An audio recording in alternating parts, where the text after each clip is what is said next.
ना RH antibody, जैसे RH antigen है, जैसे ईबीओ था वैसे ही आरएच होता है।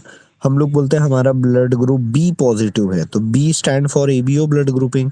बट ये जो हम पॉजिटिव और निगेटिव शब्द यूज कर रहे हैं, B positive, B negative, A B positive, O negative, तो इसमें जो पहले लेटर यूज कर रहे हैं हम, जो कि A B C D letters हैं, ये तो एबीओ ब्लड ग्रुपिंग हो गया। बट जो हम पॉजिटिव और निगेटिव बोल रहे हैं वो आरएच के रिस्पेक्ट में होता है। तो आरएच जो है वो एक स्पेशल एंटीजन है जो आरबीसी में फाउंड होते हैं, फाउंड बाय लैंडस्टीनर। इसको भी लैंडस्टीनर ने ही ढूंढा था। फर्स्ट ये आइडेंटिफाई किया गया था रीजस मंकी में, इसलिए उसके नाम से आरएच ग्रुपिंग पड़ा, क्योंकि रीजस मंकी में पहली बार देखा गया था। RH and RH blood grouping के दो रूल हैं, मैंने दोनों रूल लिखे हैं। पहला रूल ये है कि always Rh negative person can donate blood to both positive and negative blood group. देखो, आरएच के रूल पढ़ने से पहले पहले आपको एबी ब्लड ग्रुपिंग, एबीओ आएगा तो उसके अंदर आप ये रूल अप्लाई कर सकते हो। तो पहला क्या है कि आरएच निगेटिव वाला कोई ब्लड ग्रुप हो तो वो डोनेट कर सकता है आरएच पॉजिटिव और आरएच निगेटिव दोनों को, बट वो एक्सेप्ट करेगा सिर्फ आरएच निगेटिव से। This is called as but can accept.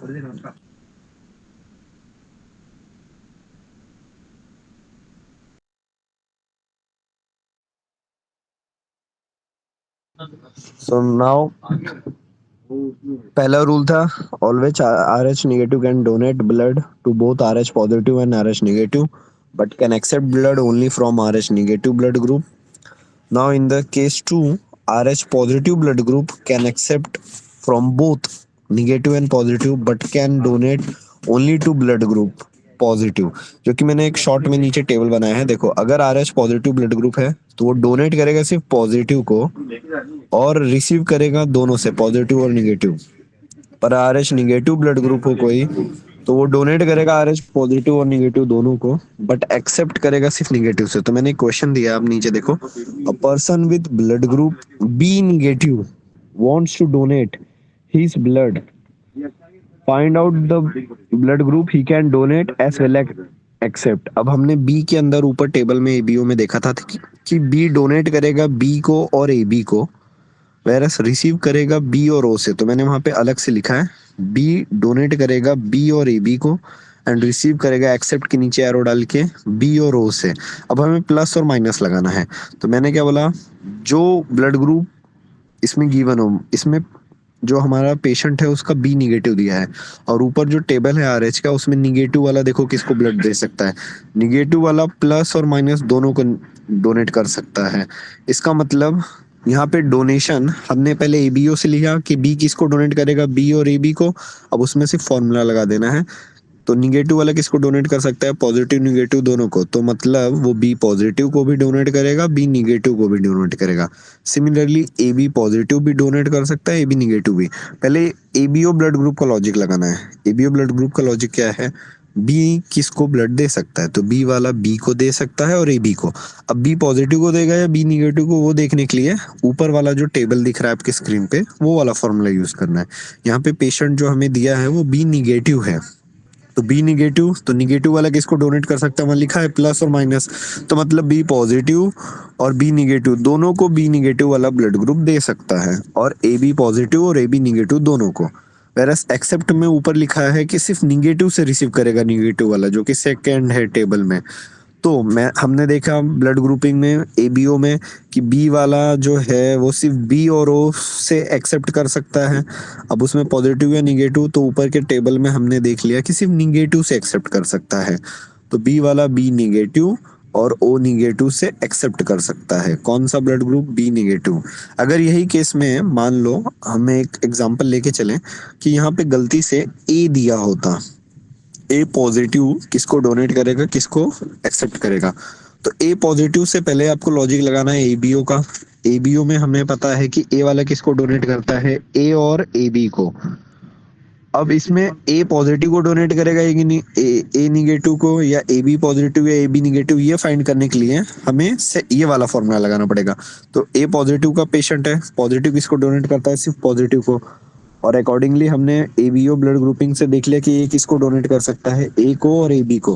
बस उसमें प्लस माइनस लगा देना है। तो क्योंकि प्लस वाला सिर्फ प्लस को डोनेट करता है, तो वो केस हो जाएगा ए पॉजिटिव ए बी पॉजिटिव।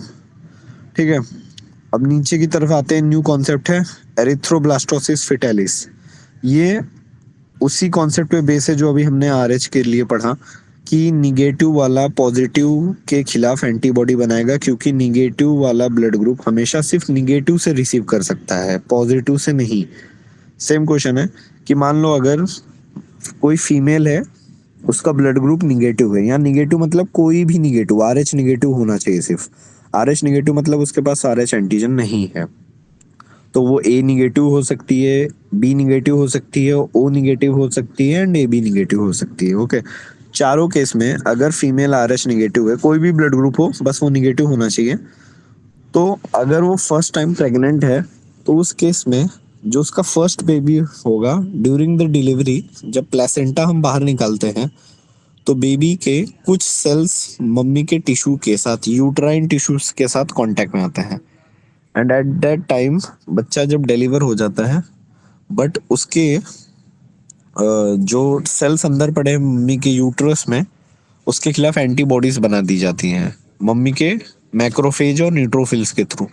अब क्या होता है, मान लो सेकेंड बेबी के टाइम पे अगर बेबी आरएच पॉजिटिव है तो कोई दिक्कत नहीं है, बट बेबी आरएच निगेटिव है। निगेटिव का मतलब होता है चारों ए बी बी और ओ में से कोई भी ब्लड ग्रुप हो, बस निगेटिव नहीं होना चाहिए। अगर वो निगेटिव है, सेकेंड बेबी भी, सॉरी आरएच पॉजिटिव है सेकेंड बेबी भी, और क्योंकि मम्मी आरएच निगेटिव है, लेट सपोज हम यहाँ पे मम्मी को बी निगेटिव मान के चलते हैं, और बेबी अगर बी पॉजिटिव है तो कोई दिक्कत नहीं है। अगर बेबी बी निगेटिव है या ए निगेटिव है, जो भी उसके पापा के जीन होगा उसके वजह से भी मैटर करता है।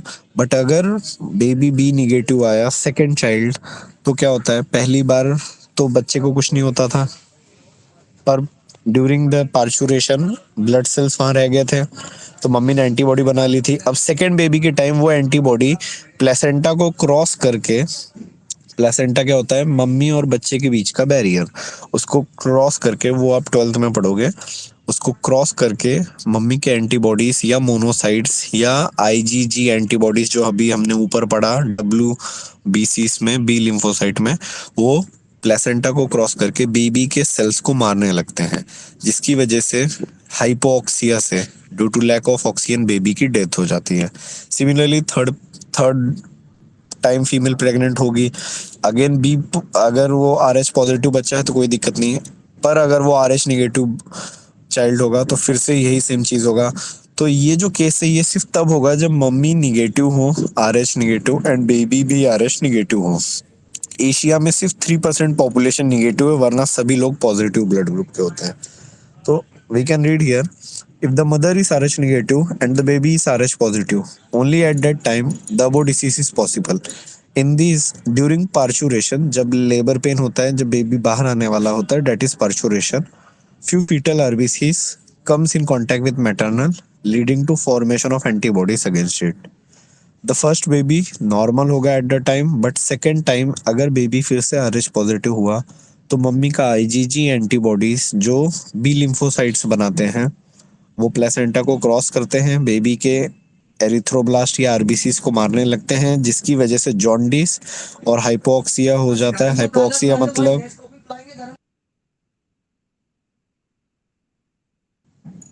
हाइपोक्सिया का मतलब होता है कि लैक ऑफ ऑक्सीजन, और लैक ऑफ ऑक्सीजन से बेबी की डेथ हो जाएगी। Okay, so for today I think आपकी क्लासेस होंगी, दिस मच इज इनफ। एक बार मैं कल फिर से आपको अच्छे से ब्लड ग्रुपिंग के क्वेश्चंस और एक दो करा दूंगा। आज सिर्फ एक बार ये आप टॉपिक रीड कर लेना है कि एंटीजन अगर कोई बी है तो उसके खिलाफ एंटीबॉडी कौन सी बनती है। एनसीईआरटी में टेबल दिया है, और वो आरएच वाला मैं शेयर कर दूंगा, उसमें से वो फॉर्मूला यूज करके एक दो क्वेश्चन आप बना सकते हैं। और कल मैं तो भी बहुत सारे क्वेश्चन सॉल्व करने की कोशिश करूंगा। Okay, thank you student, sorry for inconvenience.